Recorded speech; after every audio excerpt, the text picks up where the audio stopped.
Picture this for a second.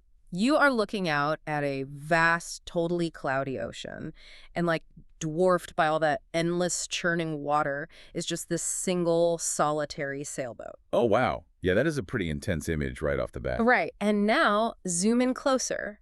You step onto the deck. There is a heavy, dark storm looming just over the horizon, painting the sky the color of a fresh bruise. That sounds absolutely terrifying, honestly. It is. The deck itself is slick with sea spray, and it's covered in these thick, tangled ropes. The water is rising, the wind is howling, and there is absolutely no one else around for, 1,000 miles. Just total isolation. Exactly. Total isolation. It is the ultimate image of high stakes and pure survival. And welcome to today's deep dive, by the way. Thanks. I am super excited for this one. Me too.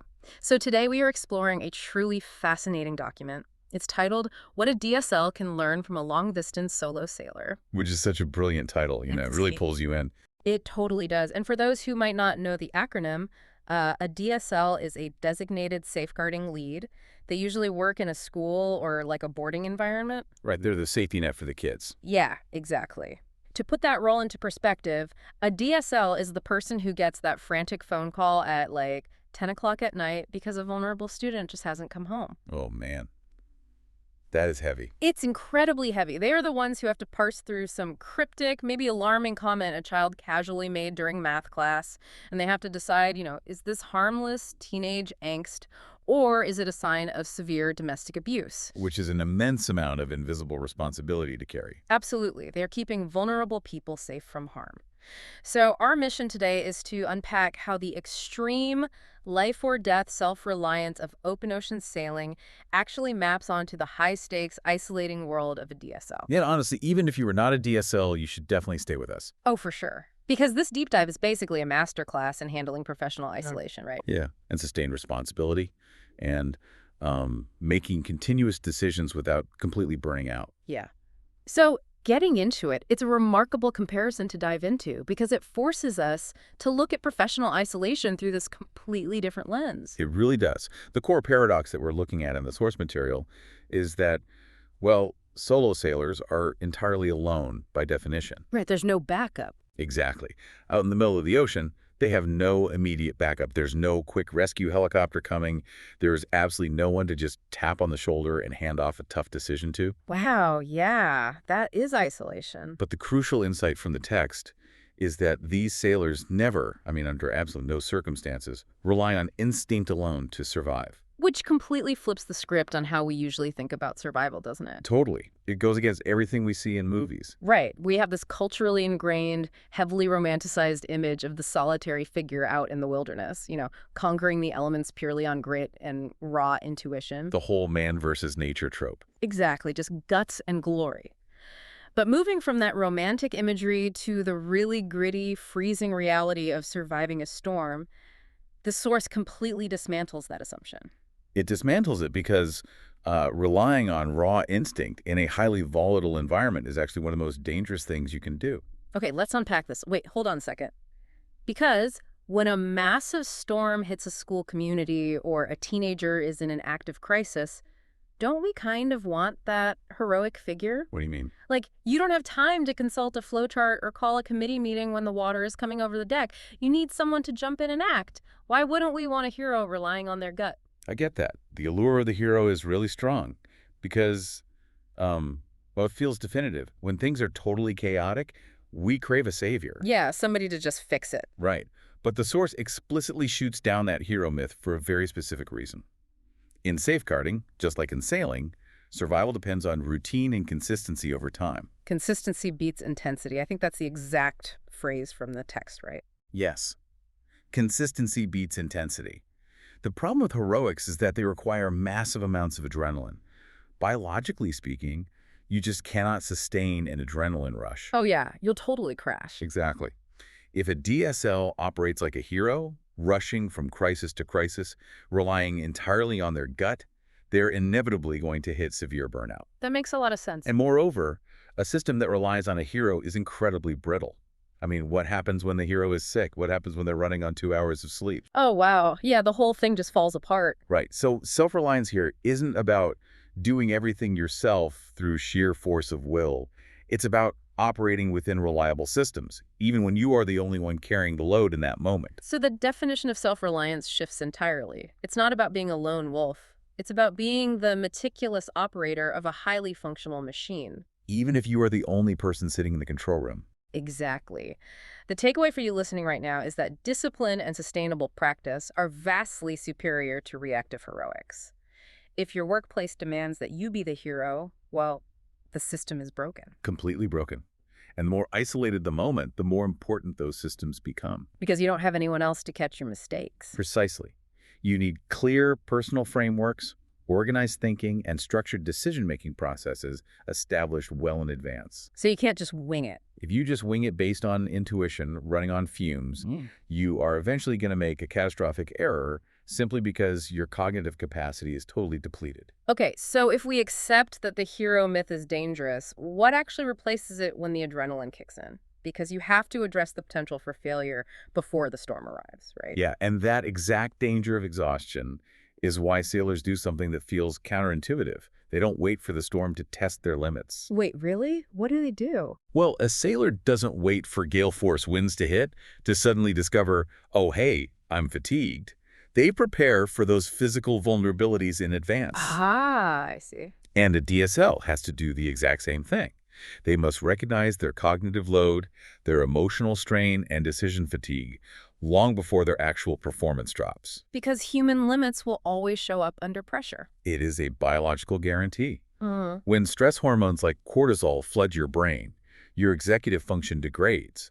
The text asks if you recognize those limits before they compromise your decisions. You know, it's kind of like waiting until your car engine is literally smoking on the highway to check the oil. Yes, that is a perfect analogy. You have to check the oil in the driveway, right? It's like trying to build a roof while it's already pouring rain. By the time the water is coming in, your hands are slipping, your focus is gone, and you're just reacting. You're just doing damage control at that point. Exactly. You have to build the shelter when the sun is out. You have to build in that reflection time and recognize your vulnerabilities before the crisis actually hits.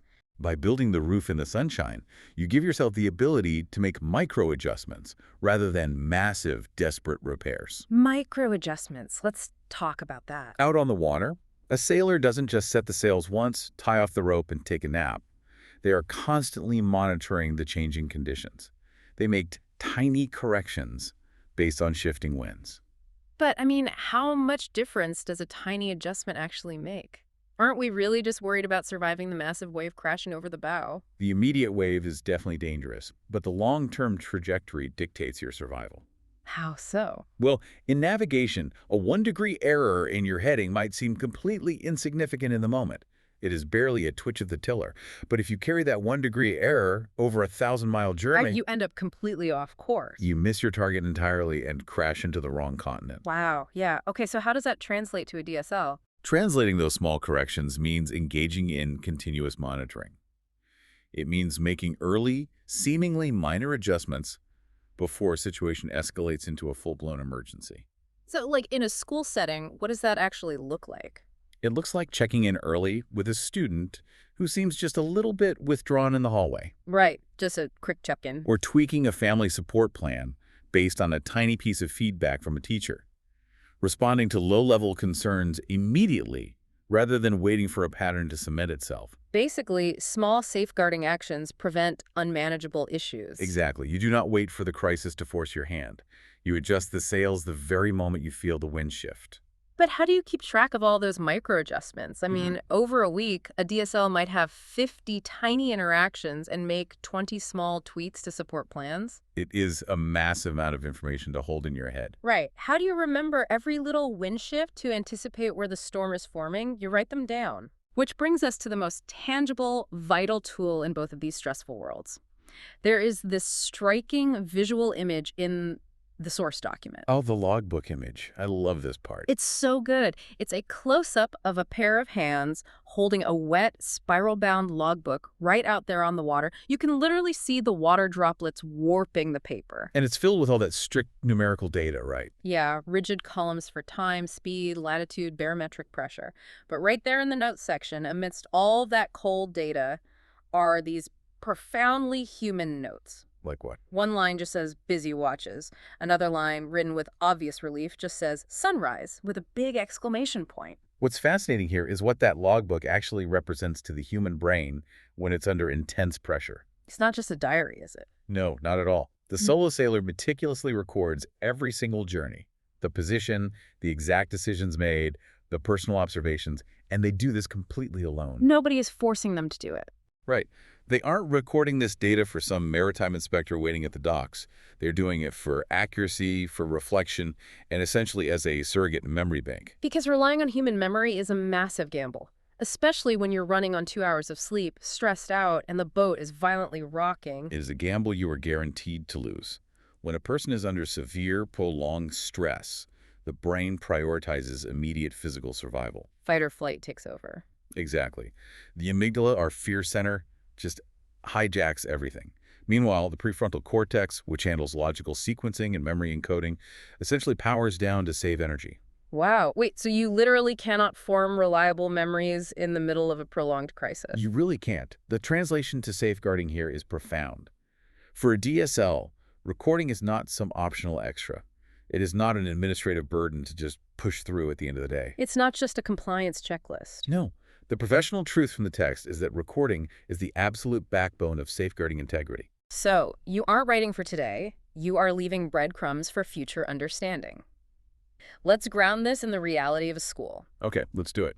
If we translate that sailor's note about busy watches into the safeguarding world, what is that? I think it looks like a DSL logging a parent's unusually aggressive tone during a routine phone call. Yes. In the moment, it might just seem like a minor annoyance, a slight shift in the wind. Exactly. But by writing it down, they leave a breadcrumb. So when a massive crisis blows up with that same family on Friday afternoon, the pattern of escalation is already documented. It is visible and objective. It completely removes the fatal reliance on a single person's flawed memory. So if another staff member has to pick up the case, they aren't totally lost. Or even if the DSL themselves have to look back 6 months from now when the context is totally faded, the objective truth of that specific moment is preserved. That makes so much sense. The mandate from the source is incredibly clear. Record promptly, record accurately, and record consistently. That wet logbook is literally a survival tool. So when a DSL views their records as a lifeline rather than a chore, the entire culture shifts from reactive scrambling to deeply structured practice. Exactly. Now, here's where it gets really interesting, though, because as brilliant as this metaphor is, the source document does something I genuinely love. The honest bit. Yes, the honest bit. The author explicitly warns the reader about where this analogy hits a reef and purposely breaks down. Which is so important. Recognizing the limits of any framework is critical to actually applying it safely. Right, because a solo sailor is out there on the ocean alone by design. It's a choice. It is a chosen pursuit of solitude, usually driven by personal ambition or wanting to test your limits against nature. But a DSL must never rely on one person. Never. In safeguarding, isolation should be systematically reduced wherever possible. It should never ever be celebrated as a test of endurance. Nobody should be aiming to be the solo sailor of their school's safeguarding team. If you find yourself completely alone making life-altering decisions, the institutional system around you is broken. Completely broken. The text outlines the differences beautifully here. Physical survival on the ocean relies on independent decision-making based on, well, predictable physics. Right, gravity, wind, water. Complex, but predictable. Exactly. Governed by natural laws. Safeguarding, on the other hand, means navigating incredibly complex, utterly unpredictable human environments. Trauma, family dynamics, legal issues. Sudden behavioral shifts. Navigating that level of human unpredictability requires collaborative processes. You need shared perspectives and professional debate, not independent isolation. The sailor is charting a course through water. The DSL is charting a course through human behavior. You simply cannot do that alone. If we connect this to the bigger picture, this brings us to the leadership layer of the document. Right, zooming out from the individual. Yes, this is where the framework elevates from personal survival to institutional resilience. A strong culture ensures the system actually supports the individual carrying the load. So the expectation of detailed recording is consistent across all staff, not just the DSL. Exactly. It means staff are never left isolated because there are clear channels for consultation and supervision. It's really the ultimate test of leadership. The source poses this highly uncomfortable, system-level question. If you are removed from your safeguarding system tomorrow, would the records and structures still hold? which raises a really important distinction between a reliant system and a resilient system. What's the difference? A reliant system collapses the moment the solo sailor steps off the boat.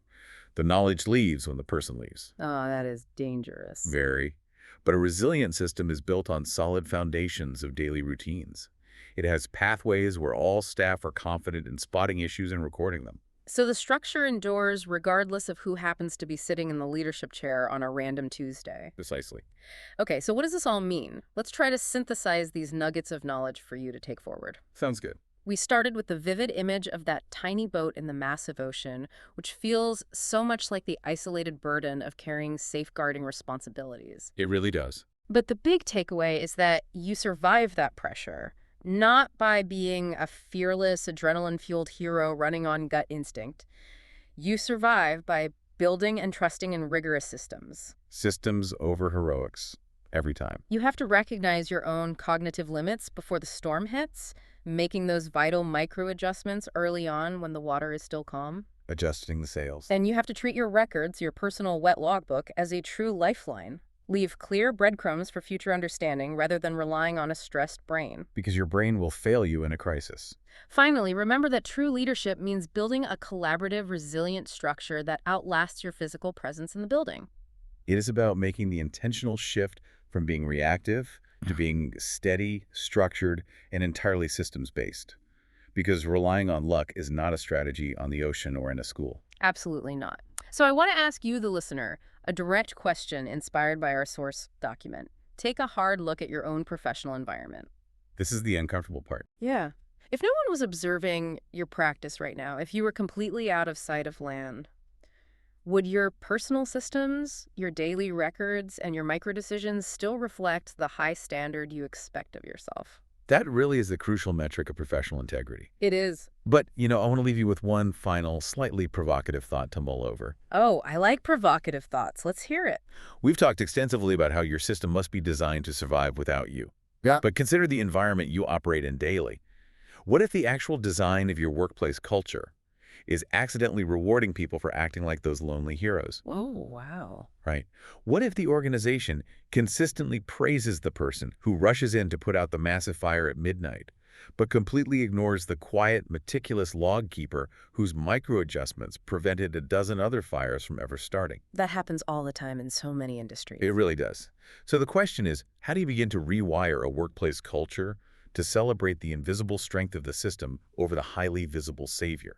That is a phenomenal question to sit with, because as long as an organization glorifies the lone figure fighting the storm, they are inadvertently setting themselves up to sink. Exactly. Well, the next time you feel the professional pressure rising and the winds starting to howl, remember that tiny boat dwarfed by the cloudy ocean?